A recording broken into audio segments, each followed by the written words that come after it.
everyone? This is Candace, Coach Ice Wiggins, and you're watching the Candace San Diego channel on CandaceWiggins.com. This video is called To God Be the Glory and can be found under the Ice Academy blog section at CandaceWiggins.com. Before I begin, I want to give a shout out to Cyril White, who fitted me with this To God Be the Glory gear. Cyril White is the founder of To God Be the Glory Sports, which is a significant part of the George Floyd legacy. I am now so honored and humbled to be a part of that legacy as well. And I just want to thank Cyril for sending me this. And also he sent this book, On the Path to Life. It is amazing. And I am already reading it, and I'm already just from page 1, it is just, you're all in on the first page. So if anyone is interested in reading this or obtaining a copy of this or more information about Mr. Cyril White, please do not hesitate to comment in the comments section on my website on CandaceWiggins.com, and there I will immediately contact you and reach out to you and communicate with you more on that. So this video, like I said, is called To God Be the Glory, and basically I'm going to make it very brief. First, I'm going to talk about what it means to me when I hear and when I say To God Be the Glory.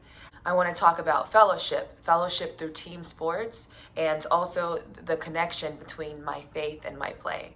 In this quest for human equality, the quest for justice for all, the question is, are you willing to strip away how you used to think and feel? No one expected this tragedy to happen to George Floyd, but now it is presented to us as a new opportunity. In honor of his memory and legacy, I would like to promote a renewed trust in God through sports. So first, I want to talk about what it means to me when I hear and when I say To God Be the Glory. I think about the word glory and what it means. It's a noun. It is a profound praise. It's praise. It's just giving its glory. It is the ultimate. To me, it's the ultimate destination of how you want to be defined. And the word glorify, that is a verb. So that is giving glory to something. That is giving praise, giving the utmost honor. So when I hear and when I say To God Be the Glory, it means that it is ultimate. It is me acknowledging that there is, first of all, a God. There is a source of where everything in my life, me personally, where I derived from, and also the place where I will be returning to after my death.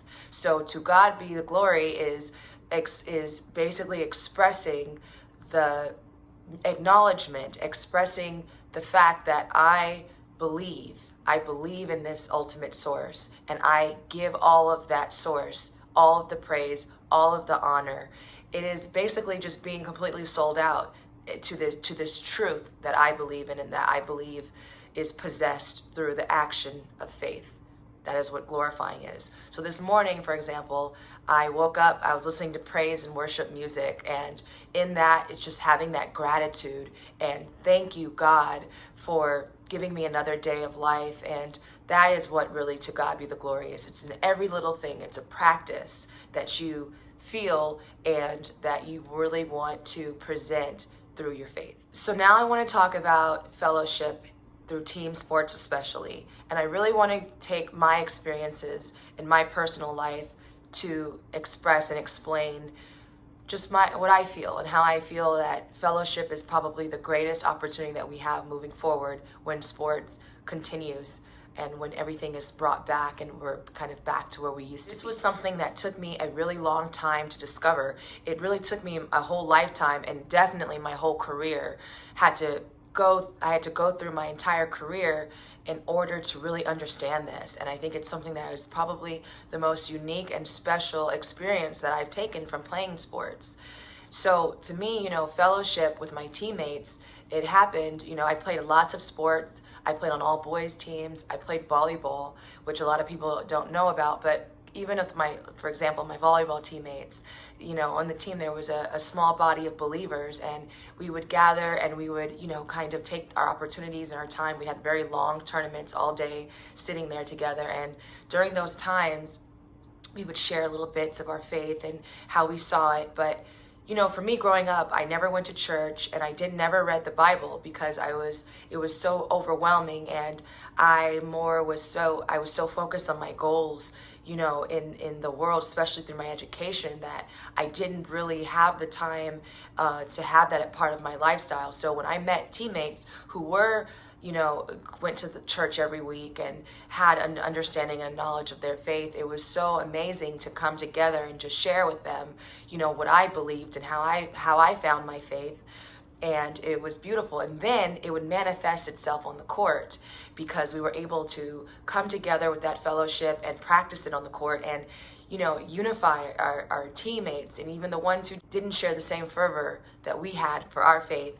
And it didn't matter, because the practice of sports and the competing together and just that kind of socializing aspect that sports brings, really an opportunity for us to showcase our faith in a way that was, I think, more convincing than any kind of communication or conversation. So it was really, really cool to be able to have that. And then, that occurred from middle school through high school, college, and all the way to my professional career.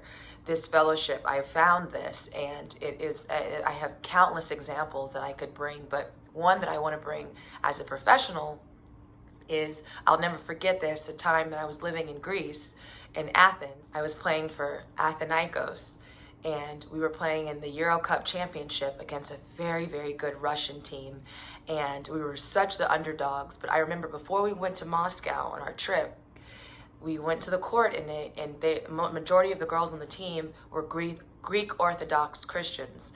So we had the priest, the Greek Orthodox priest, come and bless each player individually on the court down the line. And I just remember being so full of this energy when it happened, because it felt like we were all just unified. And sure enough, when we were playing in a very hostile, territory. It was about 10,000 people filled in the stands in Russia, in Moscow, and it was the most amazing game of my life, because we were just endured it all together. We were so connected, my teammates and I, and it was just beautiful. And we were able to come out with this win, and it just felt like we were untouchable in this little small Greek country. But I think it was our faith activated through that fellowship, through that, togetherness, and that helped us, to me, do something that was almost impossible. So that's just a way, an illustration of how I've seen it happen all over the world. And the biggest thing that I want to communicate was how much faith and fellowship united me to my teammates across all backgrounds, and even across all, identities in all nations. It is a beautiful, beautiful thing that I think that we should hold very precious as we move forward, and see sports as the ultimate opportunity that we can to eradicate what divides us and think about what unifies us. All of this to say that I see new opportunities on the horizon, and I hope that those who are watching this video, you see those new opportunities as well. I believe that in doing this and in seeing it this way, we will be establishing a new foundation for life.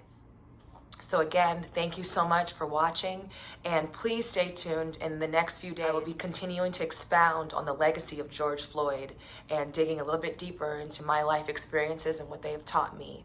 So I really hope that you stay tuned with an open mind, and thanks for watching, and I'll see you on the next video.